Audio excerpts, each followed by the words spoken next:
नमस्कार दोस्तों, अगर आपने हमारा चैनल अभी तक सब्सक्राइब नहीं किया है तो कर लीजिए। आज की यह वीडियो आप तक पहुंचानी बेहद ज़रूरी थी। हमें लगता है आप लोगों को यह बात पता होनी चाहिए कि हमारे पड़ोसी देश कौन कौन से खेल खेल रहे हैं। बात अगर एक पड़ोसी देश की होती तो कोई बात न थी, मगर यहाँ एक एक करके हर पड़ोसी देश अपना रंग दिखा रहे हैं। भारत ने हमेशा ही अपने पड़ोसी देशों के साथ अच्छे रिश्ते बनाए रखने की पूरी कोशिश की है, चाहे वो पाकिस्तान या चीन ही क्यों ना हो, जो हमारे देश के खिलाफ अक्सर साजिश रचते रहते हैं। लेकिन भारत ऐसा कभी नहीं करता। क्या आपने कभी सुना है कि भारत ने किसी पड़ोसी देश की ज़मीन हथियाने की कोशिश या साजिश की हो? मैंने तो कभी नहीं सुना। पर हमारे पड़ोसी देश ऐसा करने से बाज नहीं आ रहे। भारत एक बहुत ही शांतिप्रिय देश है और शांति वार्ता में विश्वास रखता है। भारत पहले बात फिर लात के फॉर्मूले पर काम करता है। भारत के इसी विनम्र स्वभाव को हमारे पड़ोसी देश भारत की कमजोरी समझ लेते हैं। शायद इसीलिए तो अब नेपाल जैसा देश भी उंगली करने से बाज नहीं आ रहा। ये वही नेपाल है जिसकी मदद भारत ने अनगिनत बार की है।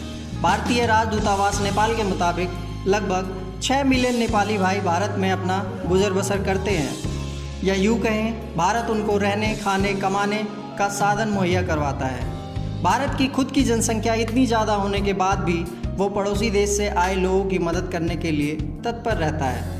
भारत ऐसा करने के लिए बाध्य नहीं है। भारत ऐसा बस भाईचारा बनाए रखने के लिए करता है। इतना महान है अपना भारत, पर ऐसे पड़ोसी देश भारत को खोखला करने में लगे रहते हैं। आप जानते हैं नेपाल ने क्या किया? नहीं जानते तो सुनिए। नेपाल के तत्कालीन प्रधानमंत्री केपी शर्मा ओली ने नेपाल का एक नया नक्शा जारी किया, जिसमें काला पानी को नेपाल का हिस्सा दिखाया गया है, जो कि शुरू से ही भारत के कंट्रोल में है। जी हाँ, भारत नेपाल का मतभेद उसी 3700 हेक्टेयर ज़मीन के लिए है, जो कि भारत का ही अंग है।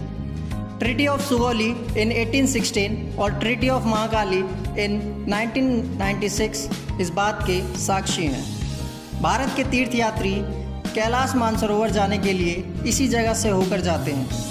नेपाल ने इस मुट्ठी भर टुकड़े के लिए, जो उसका है भी नहीं, भारत के साथ अपने रिश्तों को ताक पर लगा दिया है। या तो ओली साहब का दिमाग फिर गया है, या वो इस बात से अपनी राजनीतिक रोटी सेकना चाहते हैं। मगर रोटी सेकने में हाथ भी जल जाते हैं, शायद यह बात ओली साहब को पता नहीं। मुझे लगता है अगर उन्हें ठीक से समझाया जाए तो वो समझ जाएंगे और ऐसी बचकानी हरकत दोबारा नहीं करेंगे। लेकिन अगर वो यह चीन को खुश करने के लिए कर रहे हैं और चीन की कठपुतली बन गए हैं, तो उन्हें समझना पड़ेगा कि चीन किसी का सगा नहीं है।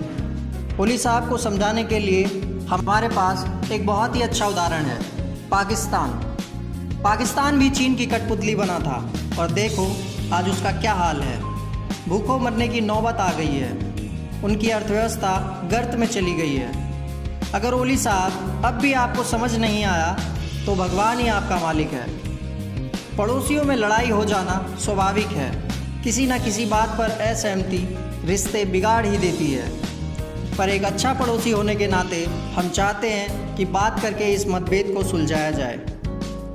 अभी हम पहले बात फिर लात वाले फॉर्मूले के पहले चरण में हैं। कृपया हमें दूसरे चरण में आने पर मजबूर ना करें। धन्यवाद।